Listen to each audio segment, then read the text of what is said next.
भक्तजनों, आज मैं आपको नए कथा सुनाने जा रही हूँ ननद और भाभी और सूर्य भगवान की। एक ननद और भाभी थी। भाभी बहुत हंसती थी। ननद बड़ी झगड़ालू थी। वो भाभी का हंसना उनकी पसंद नहीं था। वो हमेशा अपना भाभी से लड़ती झगड़ती रहती है। कहती है कि हमेशा खीखी खीखी हंसते रहती हो, तुम्हारा शर्म नहीं आती है। भाभी कहती है कि ननद जी, मैं हंसूँ ना तो रोऊं। मैं ऐसा क्या काम कर दिया कि आपको अच्छा नहीं लगा। लेकिन सासू माँ अपना बेटी को कुछ नहीं कहती है कि क्यों अपना भाभी से हमेशा तू लड़ती रहती है। ये कभी सासू माँ अपना बेटी को नहीं कहती है और नहीं उन्हें समझाती है। सुनैना रोज सुबह उठ जाती है, घर आंगन के काम खत्म कर लेती है, नहा धोआ कर सूर्य भगवान को अर्घ दे देती है। वो दोनों माँ बेटी तो कभी पूजा पाठ नहीं करती है और न ही कोई काम करती है। ननद तो सारा दिन बैठे बैठे बस अपना भाभी को गाली सुनाते रहती है। सुनैना हर रविवार का दिन वो उपवास करती है। सूर्य भगवान का श्रद्धा भक्ति से वो पूजा करती है। ननद भाभी का कोई का संतान नहीं था। ननद अपना ससुराल में झगड़ालू के कारण उनकी बास नहीं होता है। उनकी सास ससुर घर से निकाल दिया था तो वो आकर अपना मैके में रहने लगी। एक दिन सुनैना अपना सहेली के साथ हंस हंस कर बात कर रही थी। उनकी ननद कहती है कि क्या रे भाभी, तू का खेखरी है कि खेखरी जैसे दांत देखा देखा कर खीखी खीखी करती है।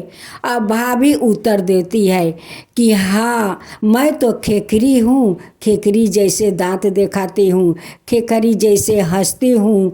उनकी भाभी उत्तर देती है कि तू देख छुछुनर जैसा छू छू छू छू करती फिरती है। तुझे देख कर सभी औरत दूर रहती है, क्योंकि सारा दिन जो छू छू छू छू छू छू छू छू छुछुनर जैसा करती रहती है। जैसे नाला में चीका छू छू छू छू करता है, जब उनकी गंध आता है तो लोग दूर हट जाता है, वैसा ही तू सारा दिन मुँह से छू छू छू छू छू छू छू छू करती रहती है, छुछुनर जैसा। एक दिन सूर्य भगवान का देखा नहीं गया। वो पुरुष का रूप धारण किया और उनकी आंगन में आ गए और कहने लगे कि तुम अपना भाभी से क्यों लड़ती झगड़ती रहती हो। ननद का तो मुख बहुत चालू था। कहती है कि तू कौन है कि उसका पक्ष लेने आ गया। तू उसका कोई लगता है क्या कि उसका पक्ष लेने आ गया दौड़े दौड़े आंगन में। सूर्य देव उसकी ननद का बात सुनकर दुखित हो जाते हैं। कहते हैं कि इतना मत आकरा, नहीं तो बहुत बुरा होगी तेरा। कहती है कि अरे जा जा, तू कौन है रे मुझे बुरा दिखाने वाला, तू जा मेरे आंगन से। सूर्य देव तो चले गए। रविवार के दिन सुनैना उपवास की थी। आया अपन घर आंगन गोबर से लीप रही थी। उसी समय उनकी ननद आती है और उन्हें 4 गाली सुनाती है। कहती है कि यारे कल मुही इस गोबर कांदा से घर अंगना कांदा कांदा कर दिया। अगर मैं पैर बिछला कर गिर गया तो। अब उनकी भाभी जोर जोर से हंसने लगती है उनकी बात सुनकर, क्योंकि अपना ननद को बात को अपना मन से नहीं लगाती थी और नहीं वो दुखित रहती थी। हमेशा अपना ननद का बात का वो हंस कर उड़ा देती थी। सुनैना का मन में कोई छल कपट नहीं था और नहीं उनके मन में हिर्सा था। उसलिए वो अपना ननद का बात को अपना दिमाग से नहीं लगाती थी और नहीं वो दुखित होती थी।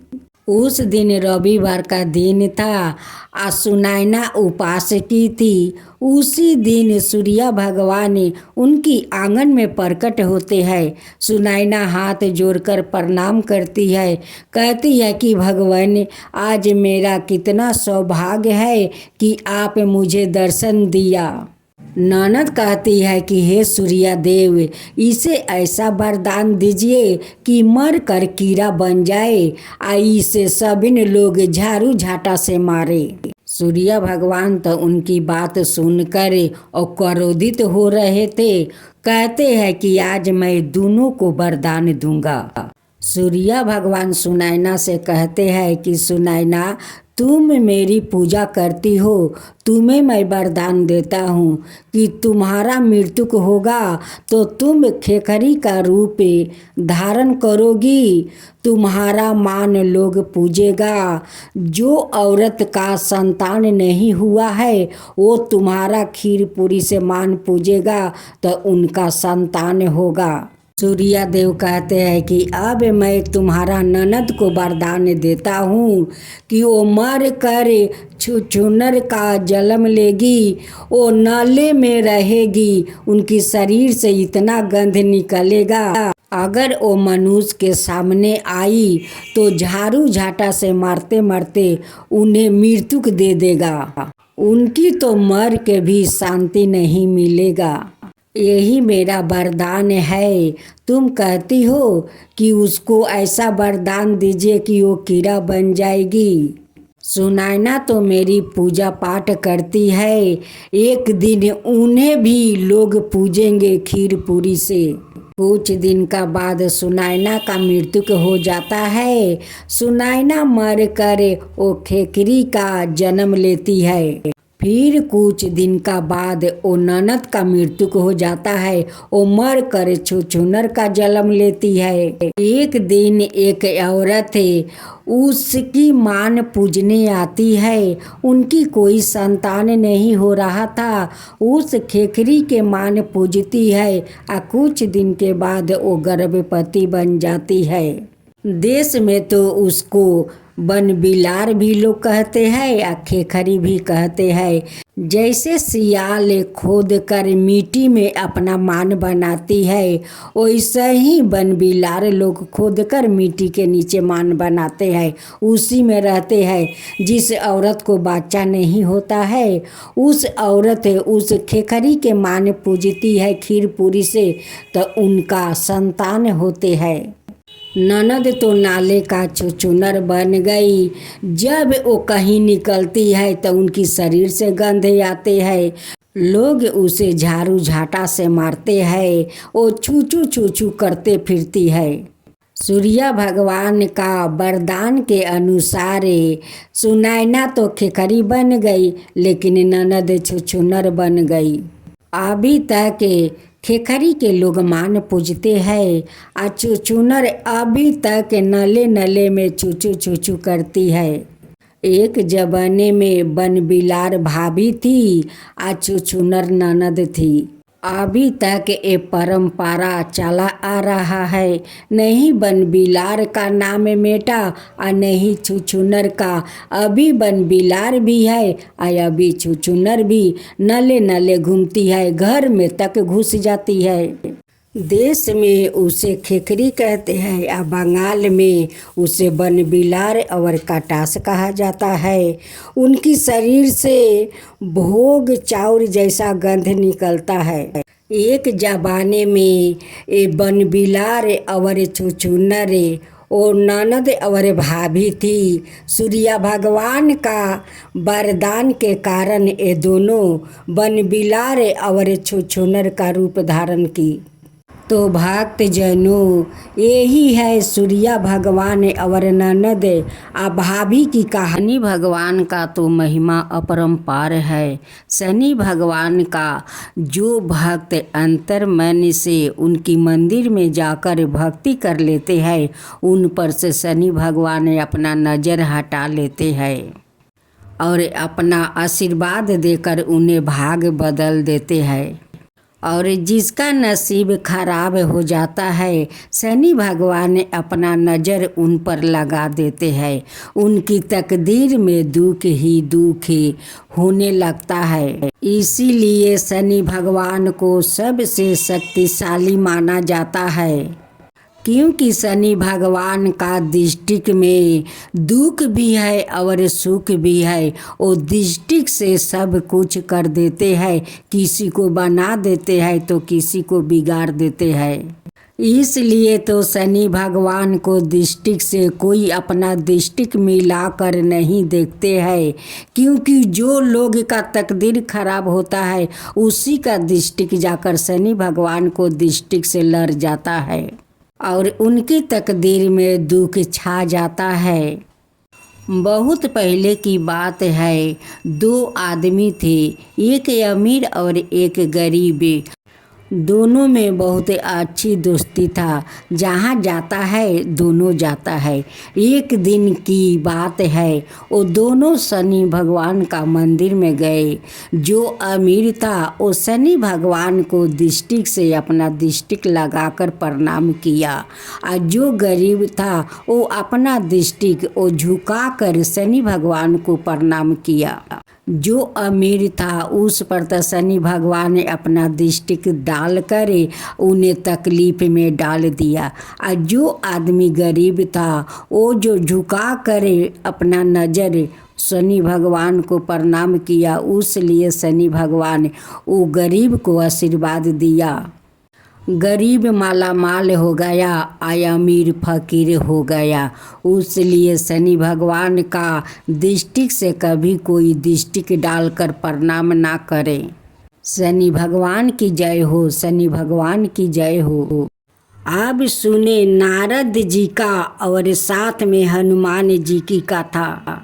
एक बार की बात है, बानी बजाते हुए नारद मुनि भगवान श्री राम के द्वार पर पहुँचे। नारायण नारायण नारद जी ने देखा कि द्वार पर हनुमान जी पहरा दे रहे हैं। हनुमान जी ने पूछा, नारद मुनि कहाँ जा रहे हो? नारद जी बोले, मैं प्रभु से मिलने आया हूँ। नारद जी ने हनुमान जी से पूछा, प्रभु इस समय क्या कर रहे होंगे? हनुमान जी बोले, पता नहीं, पर कुछ बही खाते का काम कर रहे होंगे। प्रभु बही खाता में कुछ लिख रहे हैं। नारद जी बोले, अच्छा क्या लिख रहे होंगे?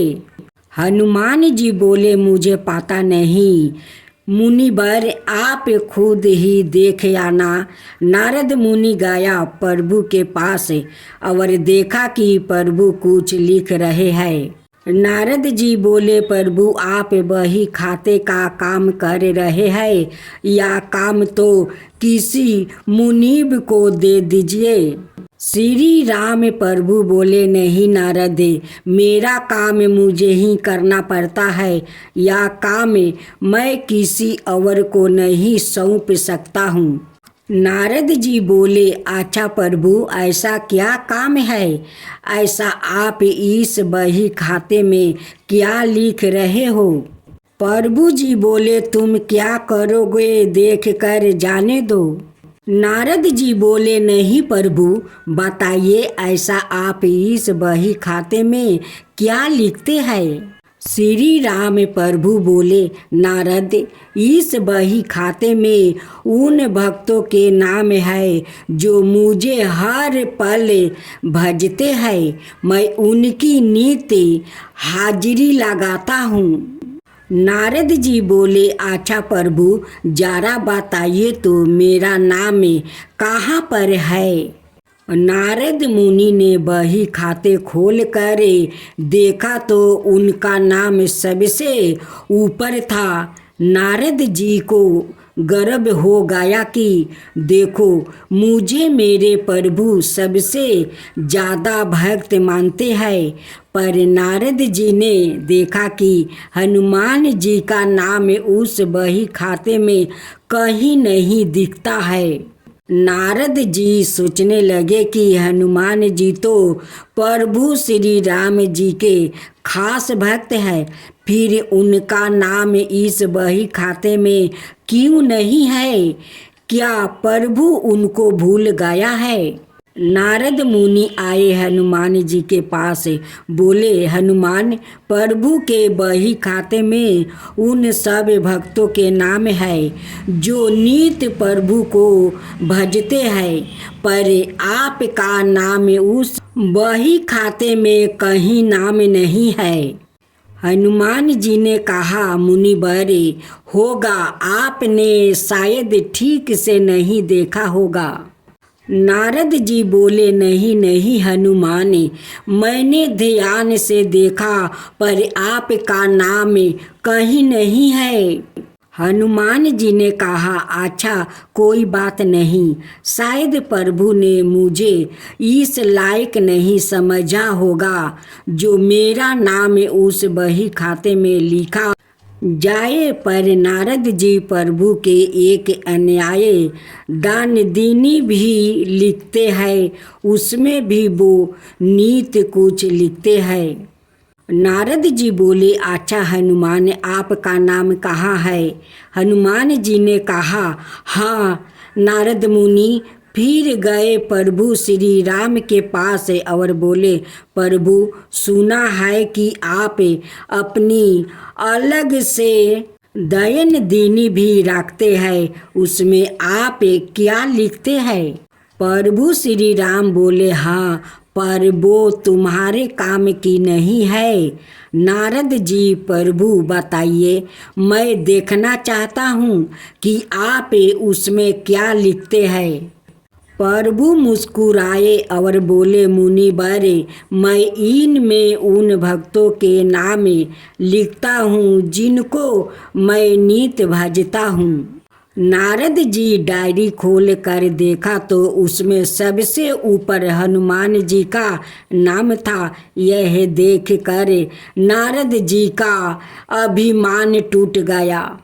कहने का तात्पर्य यह है कि जो भगवान को सिर्फ जीभा से भजते हैं उनको प्रभु अपना भक्त बनाते हैं, और जो हृदय से भजते हैं उन्हें भक्तों के वो सवाए भक्त हो जाते हैं। ऐसे भक्तों को प्रभु अपनी हृदय रूपी विशेष सूची में रखते हैं। यमराज भगवान की जय हो, यमराज भगवान की जय हो। एक महिला से यमराज ने कहा कि मैं तुम्हारे प्राण लेने आया हूँ, मैं तुम्हारा थोड़ा समय देता हूँ। अपनी किस्मत बदलने के लिए इस पुस्तक में जो चाहे लिख दो, वो ही हो जाएगा। महिला ने पुस्तक में देखा तो वह लिखा था, तुम्हारी सहेली को खजाना मिलने वाली है। इसके बाद क्या हुआ? एक महिला को यमराज मिले, लेकिन वो उन्हें पहचान नहीं सकी। उसने यमराज को पानी पिलाया। इसके बाद यमराज ने महिला से कहा कि मैं तुम्हारे प्राण लेने आया हूँ, लेकिन तुमने मुझे पानी पीने के लिए दिया, इस कारण मैं तुमसे खुश हूँ। तुम्हें एक अवसर देता हूँ, तुम अपना भाग्य बदल सकती हो। या कहकर यमराज ने एक पुस्तक महिला को दे दिया और कहा कि इस पुस्तक में तुम्हारे नाम का एक दृष्टि है, वहाँ तुम अपने लिए जो चाहती हो वो लिख सकती हो। जैसा लिखोगी वैसा ही होगा। महिला ने पुस्तक हाथ में ली और जैसे ही उसे खोला तो उसमें लिखा था कि तुम्हारी सहेली को खजाना मिलने वाला है। महिला ने वहाँ लिख दिया कि उसे खजाना ना मिले। अगला पोस्टर खोला तो उस पर लिखा था कि तुम्हारी पड़ोसी का पति राजा का मंत्री बनने वाला है। महिला ने वहाँ लिख दिया कि वो मंत्री ना बने। कुछ ही देर में उसे अपने नाम का पृष्ठ मिला। वो खुद के लिए अच्छा लिखने के लिए सोचने लगी, लेकिन जैसे ही वो लिखने वाली थी, यमराज ने पुस्तक के ली। यमराज ने महिला से कहा कि अब तुम्हारा समय खत्म हो गया है। तुम दूसरों का बुरा करने के चक्कर में खुद का भला नहीं कर सकती है। महिला को पछतावा होने लगा कि उसने सुनहरा अवसर खो दिया। इसके बाद यमराज ने उस महिला के प्राणों का हरण कर लिया।